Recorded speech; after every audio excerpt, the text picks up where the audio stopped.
നമസ്കാരം, ഇത് IBN മലയാളം. ഒരു മാസത്തിനുള്ളിൽ KSRTCയുടെ ഒരു ഡിപ്പോയിലെ ബസ്സുകൾ മാത്രം നടത്തിയത് 30 നിയമലംഘന കേസുകൾ.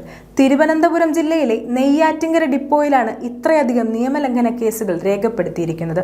ബസ്സുകൾ ഓടിക്കുന്നതിലെ അശ്രദ്ധയും അമിത വേഗതയും വാഹനങ്ങളുടെ കാലപ്പഴക്കവും കാരണം അപകടങ്ങൾ പതിവാകുന്നുവെന്ന പരാതി നിലനിൽക്കെയാണ് ജീവനക്കാരുടെ ഈ നിയമലംഘനങ്ങൾ.